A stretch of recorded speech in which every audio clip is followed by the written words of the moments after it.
Hello, I'm John Klusnick, President of Bonnet Pro, and today we're going to go over your low moisture encapsulation cleaning procedures for a single and two-step method. So whether you're brand new and a beginner or a veteran in the field, I hope you'll get something from this video that helps you take care of your customers, put a smile on their face, and put money in your pocket. Let's get started. It's IICRC standard to pre-vacuum before any type of carpet cleaning. Vacuuming will also remove a layer of soil that will not use up your cleaning solution, making it more effective. Remember, every step done correctly not only makes the next step easier and more efficient, but it also gives you a better end result. Always remember to put out your wet floor signs to ensure safety and prevent accidents. After your end cap cleaner is selected, in this case odorless surround free mixed at 4 ounces per gallon, mix your selected end cap to manufacturer's dilution guidelines using a measuring cup. First, fill your tank with water. This will reduce foaming, and then add your measured chemical amount.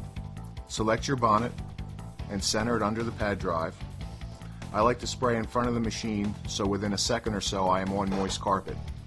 This not only starts the cleaning process, the moisture provides lubrication and cooling, protecting the carpet's fibers.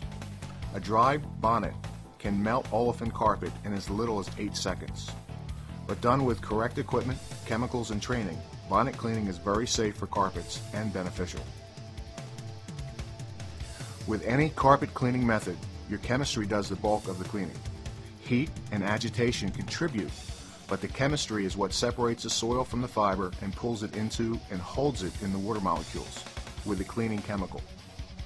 If this reaction does not occur, all the heat or agitation in the world will only give you slight improvements. If the soil conditions are very light, you may not have to overlap, but for everything else you want to overlap by 50% as seen in the video. When bonnet cleaning, you need to remember that wet is attracted to dry. This is why you want to use equipment that can spray down the encapsulant. This makes your operation a single step and much faster and more profitable, and will improve your results. Your carpets will have a more evenly cleaned appearance and will dry more evenly. The bucket method after the first wringing uses contaminated water and will be very wet in the beginning and drier at the end, making the results less effective and efficient. Your chemicals clean, your bonnets or vacuum in the case of hot water extraction, carry the suspended soil from point A to point B.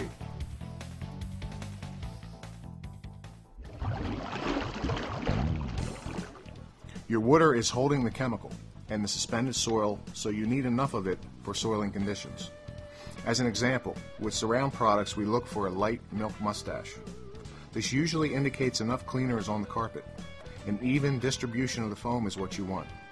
Not enough and the carpet may not have enough cleaner on it to be effective. This can reduce your results and possibly cause friction damage.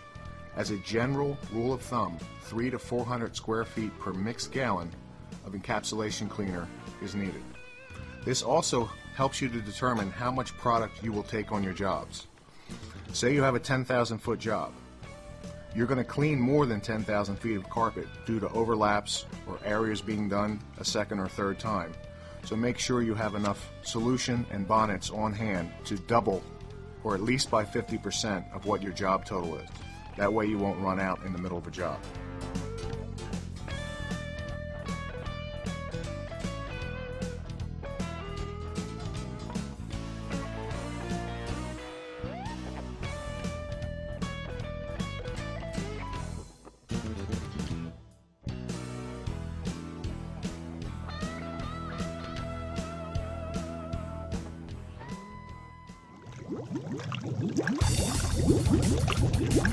Now for your two-step encapsulation, for more heavily soiled carpets, the same rules still apply.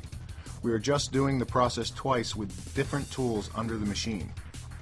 Here using Revive encapsulation pads, they will scrub more thoroughly than any bonnet currently produced.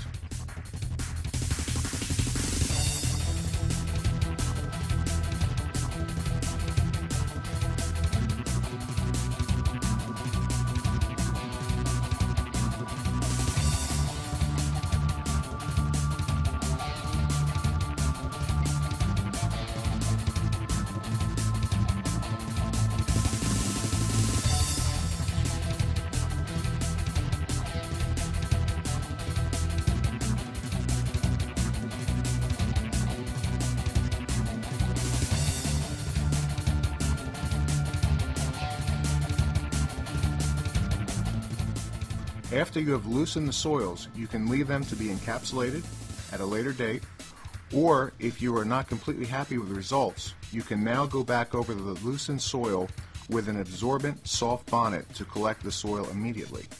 This will help to brighten most carpets, and whatever is left behind from the two-step process is then encapsulated and vacuumed out later.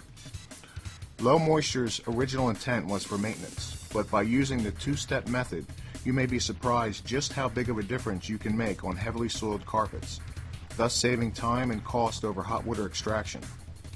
Extraction is still a necessary and useful tool, but is more time-consuming, invasive, and costly. If you still need more impact, you may also add a booster such as Surround Boost All. This type of booster will release oxygen that will brighten discolored or dull fibers and increase your cleaner's ability to remove soil on the toughest jobs. This should be mixed with hot water to activate the booster. This also allows you to use your current cleaner and boost it only when needed. It will also help reduce or eliminate many odors, helping to freshen the carpet, and is much more cost effective than peroxide type end caps that need 10 or more ounces per gallon. Plus, it has a longer shelf life. Some of the carpets we saw in this video were very heavily soiled. It's highly recommended to apply a high quality carpet protector.